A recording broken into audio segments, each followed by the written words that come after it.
Bueno, para mí Los que llegan es la historia de dos encuentros, ¿no? Por un lado el encuentro de los personajes, que es el que se va a contar después, y mi encuentro con el otro lado del Ebro, porque yo no conocía esta zona, había venido, igual que le pasa al personaje, pero realmente no lo conocía, y es verdad que es una zona que es parte de Logroño, pero también es otra cosa, ¿no? Y eso es algo que vimos muy claro, o que yo vi muy claro cuando empezamos a hablar con los vecinos del barrio. Yo tenía claro que quería contar la historia de la gente de aquí, ¿no? Y es verdad que cuando empezamos a hablar con los vecinos, pues en todas las conversaciones se repetían una serie de ideas que estaban ahí constantemente y a las que yo empecé a darle vueltas, ¿no? Una era el sentido de pertenencia que tenían todos, la sensación de formar parte de una familia y también el arraigo que tenían estas personas en el barrio, ¿no?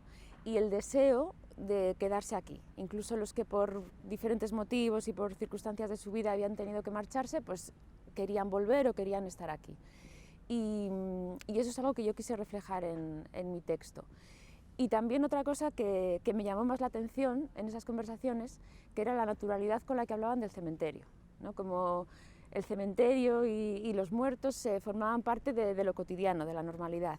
Y entonces con esas dos ideas fue con las que yo empecé a armar este texto, ¿no? Yo es verdad que no había oído hablar del Parador del Norte, no sabía cuál era la historia de esa casa, pero a partir de, bueno, pues yo llegué, hice unas fotografías, vi ese muro que obviamente había sido otra cosa, pero que ya no era, y a partir de ahí empecé a investigar qué había sido esa casa, y bueno, claro, el descubrimiento fue que había sido muchísimas cosas, que había tenido una historia fascinante y que en un momento dado pues había desaparecido, ¿no?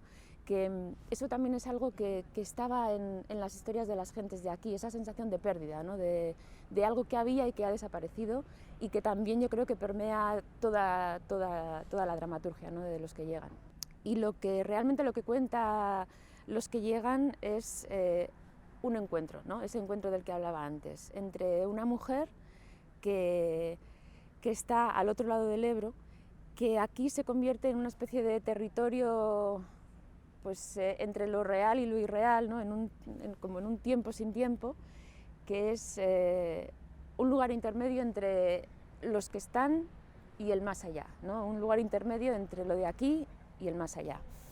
Y ahí es donde nos encontramos, ahí es donde nos espera esta señora, ¿no? Esta mujer que en un momento dado de su vida se dio cuenta de que podía ver a los que llegaban, que podía hablar con ellos, y desde entonces tiene el empeño de que los que llegan aquí no estén solos y que el tiempo que pasan aquí hasta que se van al otro lado pues estén acompañados y sobre todo que se vayan y que se despidan sin miedo, ¿no? Bueno, para mí pues esta mujer es como una especie de homenaje a las mujeres del barrio de San Antonio, no sé cómo decirlo, ese punto de unión, ¿no? Ese eslabón entre lo que conocemos y lo que todavía no conocemos, que tiene pues toda la ternura y todo el cariño de una señora del barrio.